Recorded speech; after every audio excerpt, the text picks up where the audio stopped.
जैसा कि आप सभी को बता दिया गया था कि ओवरलैपिंग मामले पर याचिका खारिज को लेकर लगातार सोशल मीडिया प्लेटफॉर्म पर अफरा तफरी मची हुई थी और मैंने बता दिया था कि जैसे ही स्पष्ट रूप से इसकी सुनवाई समाप्त होगी आप सभी को सबसे पहले स्टडी गुरुकुल टीम के द्वारा बता दिया जाएगा। तो दोस्तों, ओवरलैपिंग मामले की सुनवाई जो है समाप्त हो चुकी है और जैसा कि इसमें मांग करी गई थी कि भर्ती पर स्टे लगे, दोस्तों उस मांग को खारिज कर दिया गया है और निश्चिंत है दोस्तों, ओवरलैपिंग मामले का निपटान कर दिया गया है। आखिर क्या हुआ है? और वहीं उत्तर कुंजी विवाद पर भी दोस्तों आज सुनवाई लखनऊ खंडपीठ में ना होकर दोस्तों इलाहाबाद के अंतर्गत हो रही है। आप जानते हैं इलाहाबाद हाईकोर्ट में प्रकाश पांडे जी की बेंच में आज ये सुनवाई है और निश्चित रूप से दोस्तों इसमें भी दोस्तों ज़्यादा कुछ नहीं होगा क्योंकि इसका महत्वपूर्ण जो मुद्दा है वो कल की होने वाली सुनवाई है, जिसमें दोस्तों आज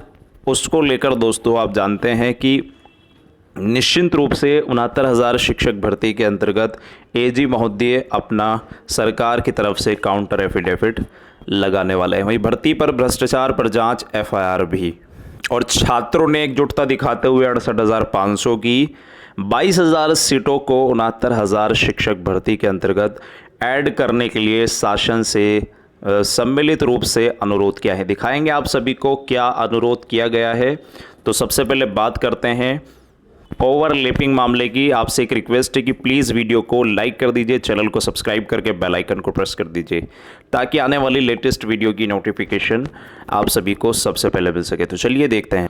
ओवरलैपिंग मामले की सुनवाई दोस्तों समाप्त हो चुकी है और यहाँ कोर्ट ने दोस्तों इस भर्ती पर स्टे ना देकर दोस्तों सरकार को 3 हफ्ते के अंतर्गत काउंटर एफिडेविट दाखिल करने के लिए कह दिया। और मैंने आपको क्लियरली बता दिया था इस केस के अंदर किसी भी तरह की कोई जान नहीं है क्योंकि ओवरलैपिंग जो है आप जानते हैं 69,000 क्या प्रदेश के अंदर जितने भी एक स्तरीय परीक्षाएं हैं उनमें ओवरलैपिंग लाजमी है और होती है, हमेशा से होती हुई आई है। 68,500 में भी हुई थी और 69,000 पे भी होकर रहेगी।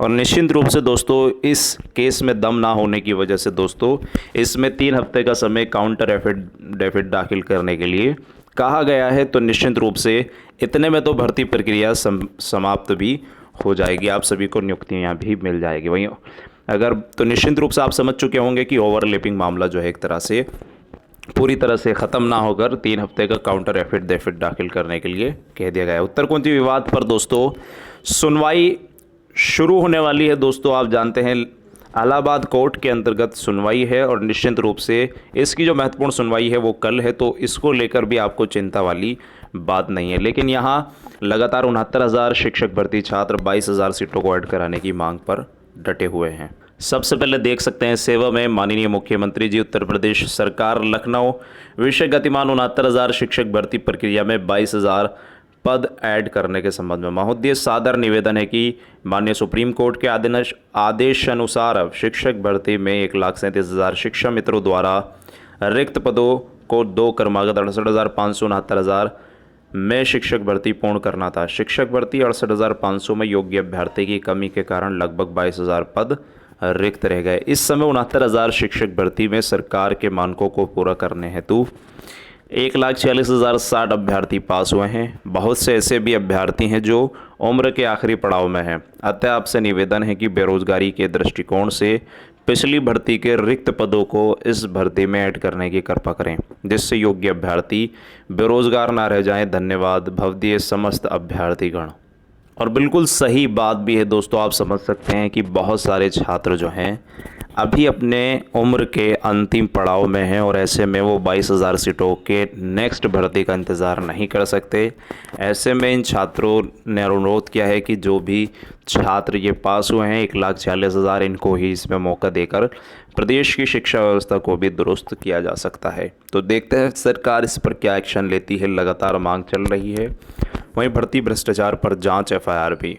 69,000 शिक्षक भर्ती में अगर फर्जीवाड़ा हुआ है तो ये अत्यंत ही निंदनीय काम है क्योंकि हम लोगों को उम्मीद थी कि बीजेपी में तो कम से कम अपनी योग्यता से लगेंगे, इससे बच्चों के भविष्य के साथ भी खिलवाड़ होगा। तो यहाँ आप जानते हैं कि नरेंद्र मोदी जी को इन्होंने ट्वीट किया है और रामनाथ कोविंद जी को और योगी आदित्यनाथ जी को भी कर दिया है। क्योंकि आप जानते हैं बीजेपी जो है अपने भ्रष्टाचार मुक्त अभियान के लिए फेमस है। तो ऐसे में इस भर्ती के अंतर्गत अगर घोटाला हुआ है तो छात्रों की संशय की स्थिति में बने हुए हैं। तो देखना है कि दोस्तों भर्ती के अंदर क्या आगे की रणनीतियां होने वाली है। अमिताभ ठाकुर भी लगातार इसके लिए प्रयासरत हैं और निश्चित रूप से 69,000 शिक्षक भर्ती के अंतर्गत इसी तरह की कवायद होनी चाहिए, तभी दोस्तों छात्रों को नियुक्तियां मिलनी चाहिए और टॉपर्स के इंटरव्यू भी जल्दी से जल्दी कराए जाने चाहिए। तो देखते हैं क्या होने वाला है। फ़िलहाल इस वीडियो से इतना ही। Thanks for watching video. Take care, bye bye, God bless you all guys. जय हिंद।